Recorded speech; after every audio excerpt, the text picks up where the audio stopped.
Bonjour et bienvenue dans Sa parole en action, un podcast proposé par Un truc à dire. Comme vous le savez, Sa parole en action regroupe des témoignages de personnes qui mettent en application la parole de Dieu. Aujourd'hui, nous sommes en compagnie de David Keyan qui va nous témoigner sur la fidélité de Dieu dans l'épreuve. Salut David, comment vas-tu aujourd'hui? Salut, ça va bien, merci Josias, c'est toi. Ça va nickel. Avec l'équipe d'Un truc à dire, on est vraiment ravis de t'avoir avec nous dans cette émission. Merci d'avoir accepté de témoigner sur la fidélité de Dieu dans l'épreuve. Et merci d'avoir pris du temps pour ça parce qu'on sait que tu es quand même assez occupé. Donc on te remercie, on est reconnaissant pour ça. Avec plaisir. Donc on va t'écouter, mais avant de nous donner ton témoignage, tu vas un peu te présenter. Donc on a changé un peu la manière de faire. Tu vas choisir une question entre trois questions qu'on propose habituellement. Donc tu as le choix entre quel est ton cantique préféré, quel est ton passage biblique préféré et quel est ton personnage biblique préféré. Ok.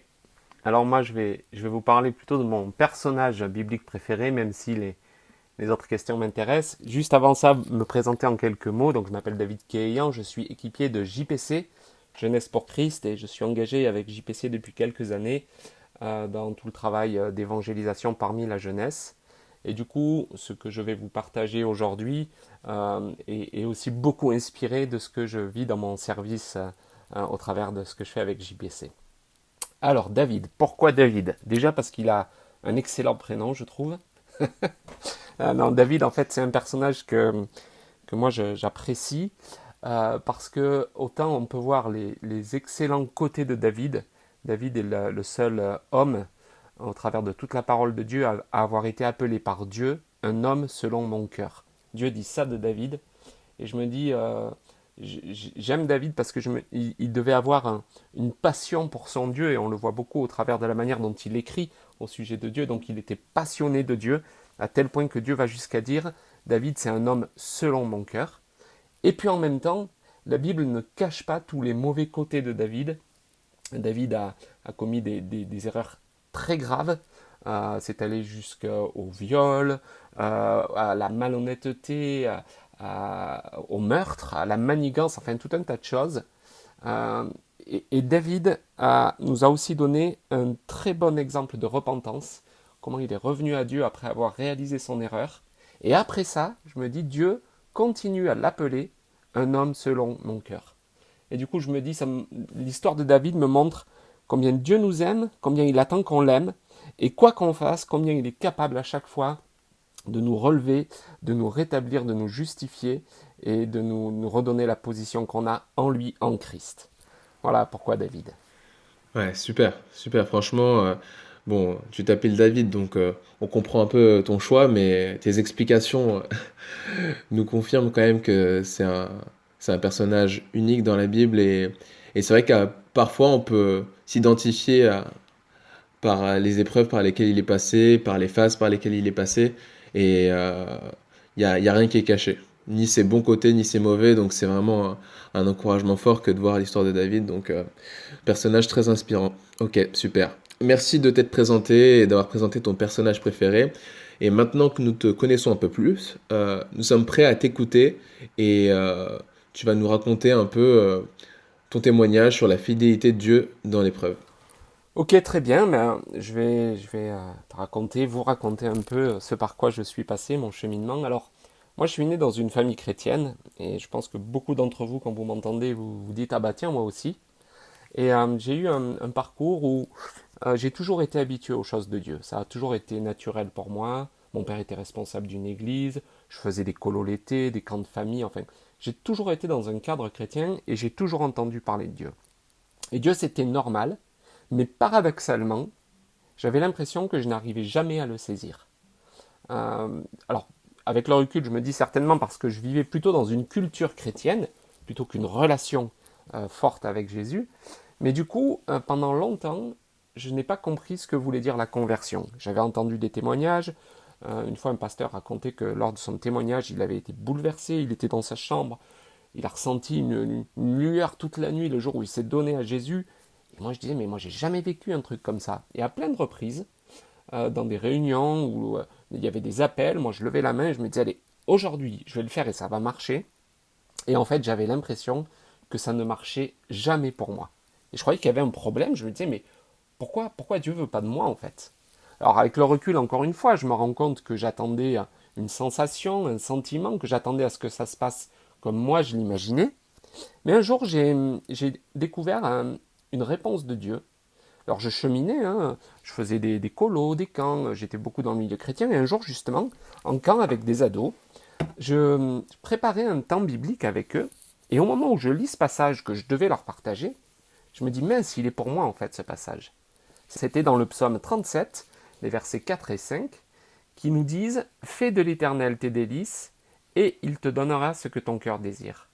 Recommande ton sort à l'Éternel, mets en lui ta confiance, et il agira. Et en lisant ça, je me suis dit, waouh, Dieu est en train de me dire, concentre-toi sur moi, fais de moi tes délices, et moi je m'occuperai de ceux que ton cœur désire. Alors j'avais 23 ans à ce moment-là, je terminais mes études, on peut dire que j'allais me lancer dans la vie active et professionnelle, et j'avais l'impression d'entendre Dieu me dire, concentre-toi absolument sur moi, uniquement sur moi, et moi je m'occuperai de ce dont tu as besoin. Et ce jour-là, j'ai eu l'impression de vraiment avoir un déclic qui m'a permis de comprendre que je devais faire absolument confiance à Dieu. Alors avec, malgré tout, un peu cette part égoïste de dire, si je le fais, c'est parce que je sais que Dieu m'apportera ce que mon cœur désire, mais j'avais quand même cette sincérité de dire, j'ai vraiment envie en fait de me concentrer sur lui, de faire de lui mes délices. Et j'ai fait ce choix, alors je ne peux pas vous dire c'était le moment de ma conversion, puisque j'ai eu des étapes progressives, et je pense que ceux qui ont grandi dans des familles chrétiennes, vous allez vous retrouver. Je ne peux pas dire qu'il y a eu un moment précis, j'ai eu des étapes, et là c'était vraiment une étape déterminante, où je disais à Dieu, je décide aujourd'hui d'apprendre à te faire confiance, d'essayer de te faire confiance. Je dis essayer parce que je me suis rendu compte que ce n'était pas toujours évident. Et puis, quelques jours après, ça c'était donc en camp, je suis rentré chez moi et puis je suis reparti pour un autre camp tout de suite après. Et donc j'ai fait le trajet en moto et sur la route j'ai eu un accident de moto, donc j'ai été percuté par un véhicule qui venait en face. Alors un accident qui a eu de lourdes conséquences puisque j'ai perdu la jambe droite, j'ai été amputé de la jambe droite pour pouvoir me garder en vie. On a dû me couper la jambe.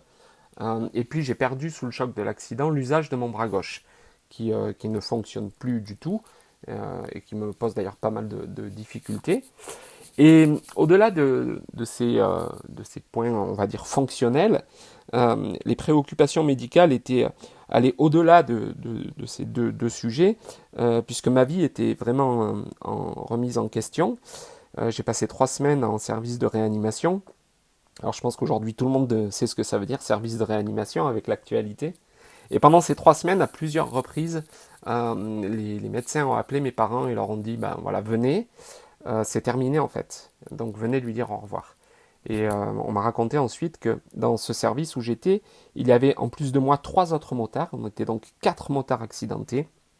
Et les médecins ont dit à mes parents, il y a 4 motards en réanimation, mais il faut qu'on soit honnête avec vous. Le cas le plus préoccupant et le plus limite, c'est votre fils. Et les 3 autres, qui étaient moins graves que moi, sont décédés dans les jours qui ont suivi. Donc moi, je suis vraiment conscient que j'étais dans une situation où, techniquement, médicalement, je n'étais pas appelé à survivre, hein, mais que Dieu a mis sa main sur moi, et ça, je l'ai vraiment senti, puisque je me souviens, après mon accident, donc quand on est venu me chercher, là, après c'est devenu le trou noir, pendant plusieurs jours, et je me rappelle de ma première prise de conscience.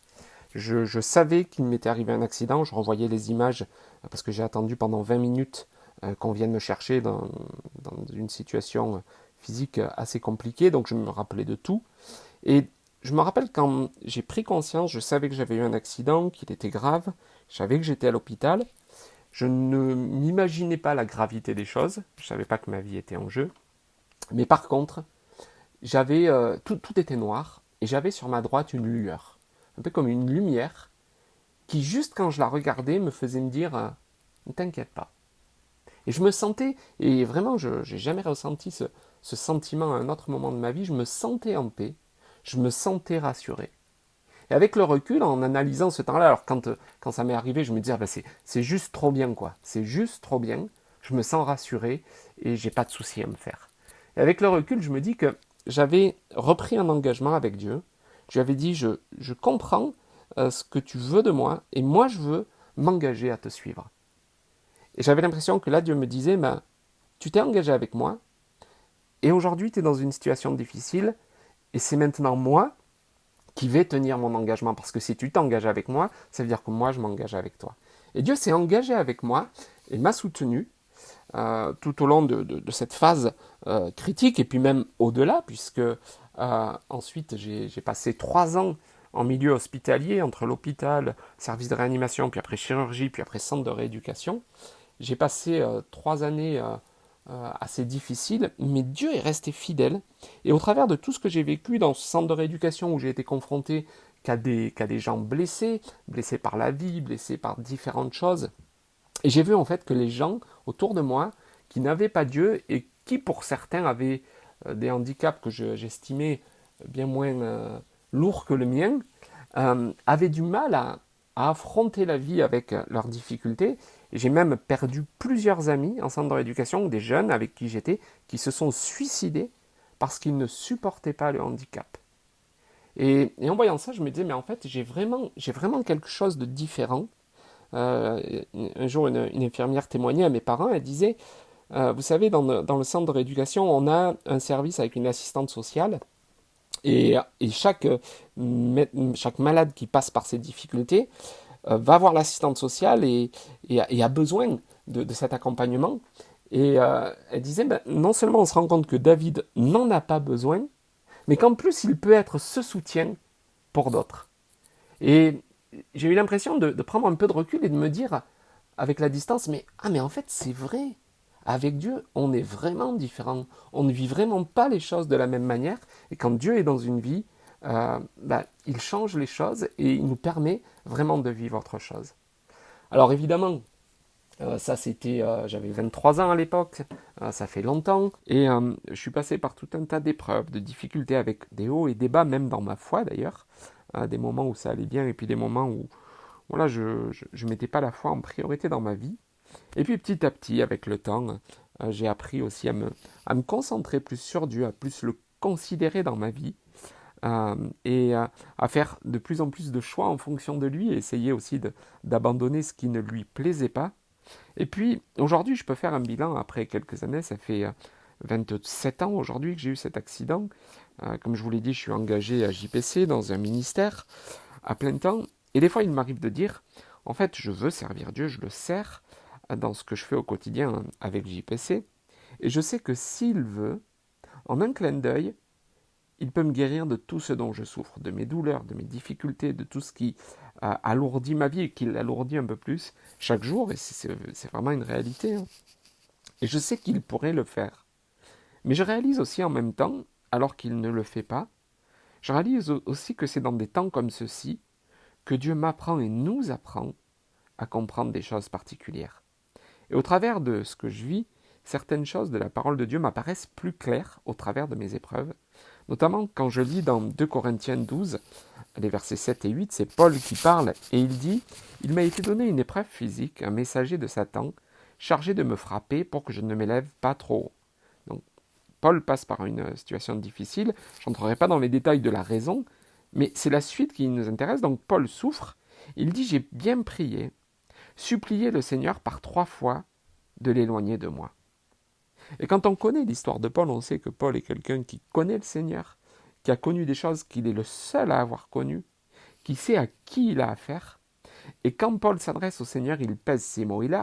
Par 3 fois, il prie, il lui demande, il le supplie de lui répondre, parce que ça doit être lourd, parce qu'il souhaite être délivré, et certainement qu'il pense que Dieu va considérer sa demande. Et c'est ce qu'il fait.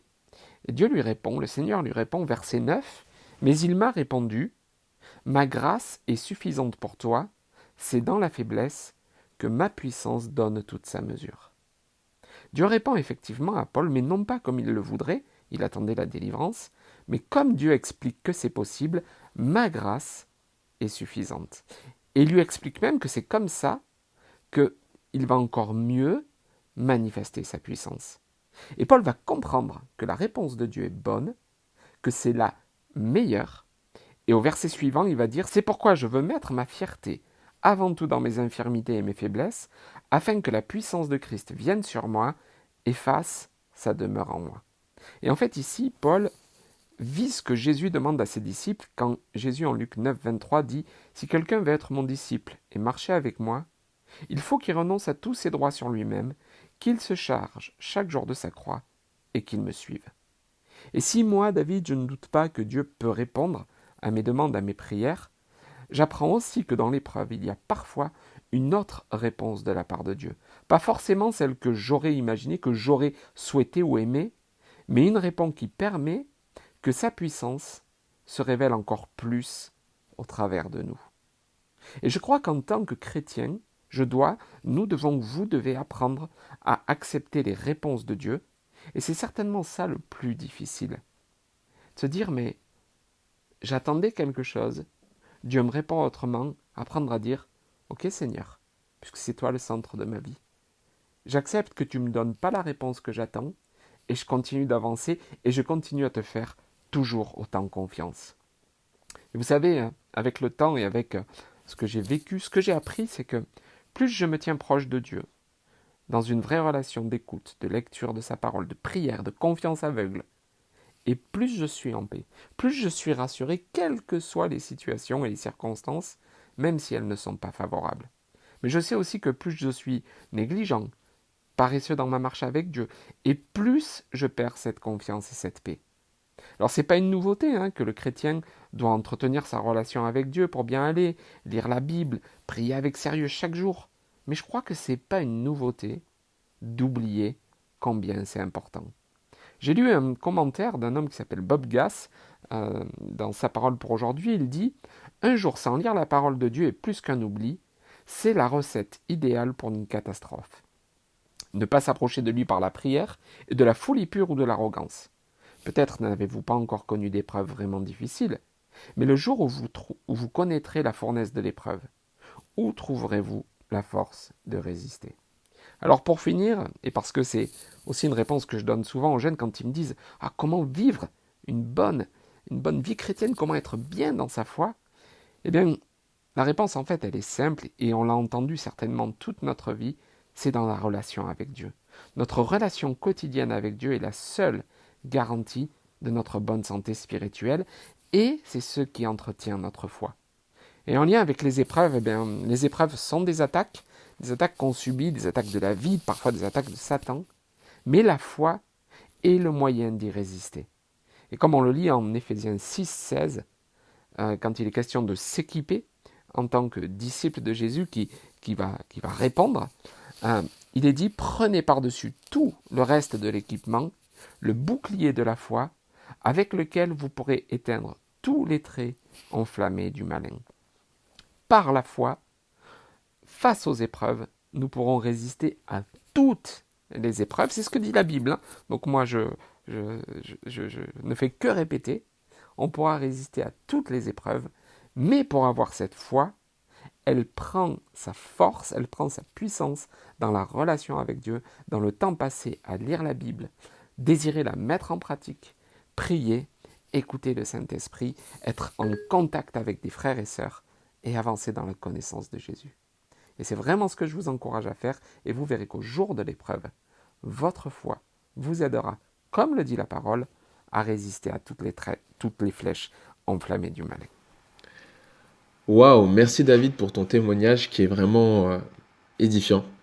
Franchement, ça fait écho en moi quand j'entends ça. Je me dis que pour des trucs vraiment mineurs, j'ai tendance à me plaindre ou pas adopter la bonne attitude en tout cas.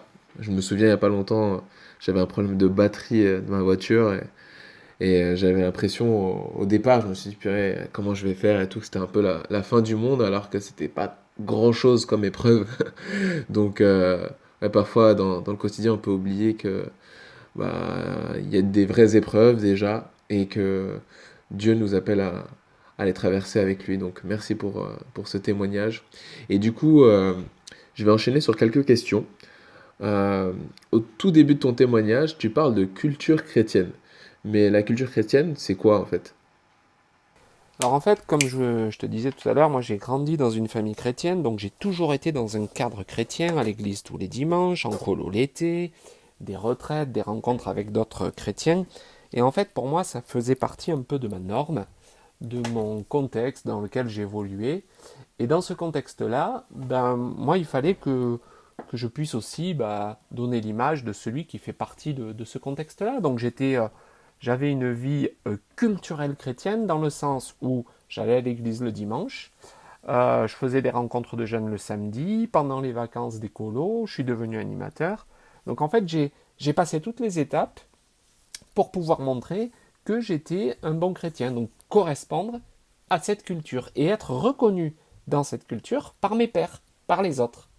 Mais le problème, c'est que en faisant ça, c'est un peu comme quand je vais au lycée ou au collège, j'y vais parce que à tel âge je dois y aller, mais c'est pas une conviction, c'est pas un choix et c'est pas quelque chose dans lequel je m'épanouis forcément, hein, même si on peut s'épanouir quand même en faisant des études. Hein. Je ne veux pas dire autre chose. Mais l'idée, c'est de se dire, quelque part, je vivais non pas une relation, mais une culture, parce qu'une relation, elle doit être vécue de manière cohérente. Si je dis Jésus est mon sauveur et Seigneur, eh bien, je dois le voir dans ma vie personnelle et pas que dans ma vie extérieure. Je dois le voir dans les temps où je passe du temps à lire sa parole, à la méditer, à essayer de comprendre, à décider comment je le mets en pratique, à me dire aussi comment je lui réponds dans la prière. Et puis comment je respecte le fait d'aimer mon prochain et d'aimer mes frères et sœurs. Donc il y a tout un tas de choses qui doivent confirmer que cette vie extérieurement culturelle est une vie profonde. Et tant que je n'avais pas fait ce pas-là, de décider de dire oui, Jésus doit être le centre de ma vie, oui, c'est sa personne qui m'intéresse, oui, sa parole doit être ma nourriture principale et je dois en faire quelque chose, tant que je n'avais pas fait ça, je vivais dans une culture et non pas dans une relation. Top, top, top, ouais. Je comprends bien la différence entre la culture chrétienne et une relation personnelle avec Dieu. Donc, ouais. Merci, c'est très clair. Très clair. Et j'ai une autre question par rapport à ce que tu as témoigné. Tu parles de ce que Dieu voulait pour toi et ce que toi tu voulais pour toi. Et franchement, je m'y retrouve parfois. Il y a des fois que moi je veux des choses, mais j'ai l'impression que Dieu veut pas forcément la même chose, ou parfois je le confonds en tout cas. Et quel conseil tu pourrais nous donner pour ne pas tomber dans cette confusion entre ce que Dieu veut et ce que nous voulons? Ouais. Bien, je crois que on est beaucoup plus intéressé par la question qu'est-ce que Dieu veut pour moi? Et au fond, cette question veut dire voilà ce que moi j'aimerais, et du coup, voilà ce que je veux que Dieu fasse. Et je crois que quelque part, c'est un peu un piège dans lequel on tombe en tant que chrétien. On dit, puisqu'on est chrétien, puisqu'on appartient à Dieu, maintenant, entre guillemets, même si on ne le dit pas comme ça, hein, il est à mon service et il va me donner ce que j'attends. Mais en fait, la Bible ne nous dit pas du tout la même chose. Et il y a deux passages dans la Bible. Le premier, c'est celui que je citais au début de mon témoignage, dans le psaume 37, quand il est dit « Fais de l'Éternel tes délices, et il te donnera ce que ton cœur désire ». Et il y a un passage que je trouve parallèle dans le Nouveau Testament, c'est des paroles de Jésus dans Matthieu 6, 33, où Jésus dit « Recherchez d'abord le royaume et la justice de Dieu, et toute chose, donc il parle des choses dont les hommes ont besoin, à ce moment-là il lui disait avec quoi on va s'habiller, qu'est-ce qu'on va manger, en gros, voilà nos préoccupations terrestres. Jésus leur dit donc, recherchez le royaume et la justice de Dieu, et toutes ces choses-là vous seront données en plus. Et en fait, ce qu'il y a dans ces deux passages, c'est que dans le premier, Dieu dit, fais de l'Éternel tes délices. Dans le second, Jésus dit, cherche d'abord, premièrement, le royaume et la justice de Dieu. Donc Dieu nous dit, mets ton énergie sur connaître Dieu, son royaume, et faire de lui tes délices. Voilà ta part, voilà ce que tu dois faire. Et pour le reste, ta vie, ta santé, ton avenir, tes questions, les deux passages nous disent, cela te sera donné. Et quand c'est donné, quand on me donne quelque chose, moi j'y peux rien, je ne peux que le recevoir. Je ne fais rien. Il n'est pas dit, vous allez le recevoir, vous allez le gagner. Non, il est dit, cela vous sera donné. Et Dieu nous dit, concentrez-vous sur moi, seulement sur moi, et laissez-moi me concentrer sur vous, puisque c'est quand même moi qui vous ai créé. J'ai pensé à vous avant la création du monde, c'est ce qu'on lit dans Éphésiens 1. Avant la création du monde, il avait pensé à nous. J'ai pensé à vous, je sais où je veux vous emmener, et comme c'est moi qui vous ai créé, je connais vos besoins, et je suis le seul à pouvoir y répondre. Et j'aime beaucoup ce parallèle qui nous montre que notre priorité doit être sur Dieu. Ça veut dire, un peu comme tout à l'heure le passage où Jésus dit, si quelqu'un veut me suivre, il faut qu'il renonce à tous ses droits sur lui-même. Est-ce que je peux objectivement renoncer à mes droits sur moi et dire à Dieu, et au fait, quand est-ce que je vais me marier et avec qui? Attends, tu as renoncé à tes droits sur toi-même et tu t'attends complètement à Dieu.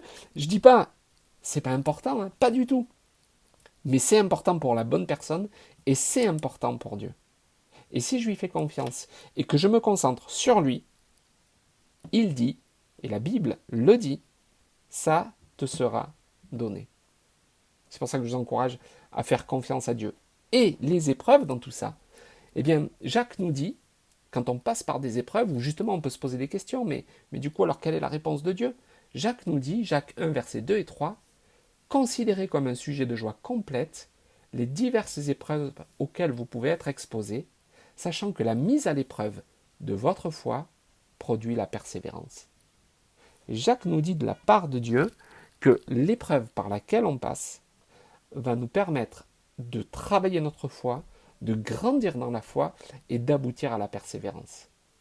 Donc quand ça nous arrive, se dire, Seigneur, je passe par quelque chose qui n'est pas agréable, merci en tout cas parce que tu vas pouvoir faire quelque chose au travers de ça.